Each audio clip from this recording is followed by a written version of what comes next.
mulabe wo wadde bano ab'omu nnyumba wadde agalamira mu kifuba kyo wadde ab'omu kika wadde be twasanga ku kibuga teri mulabe wo mubi nga ggwe kubeera mulabe wo. Gwe bwe weewangula obutakkiriza bwo, bwe weewangula obunafu bwo, bwe weewangula, kubanga ekikuleetera okufa Bayibuli yakitugamba dda. Engero 18 olunyiriri olw'21 Bayibuli egamba nti obuyinza bw'okufa n'okubeera omulamu buli mu kamwako. Proverbs 18 verse 21.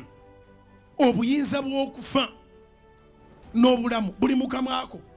Omulogo talina buyinza bukutta, naye munda mu ggwe bw'obeera munafu n'oga nti waawe anzise, oli mulambo.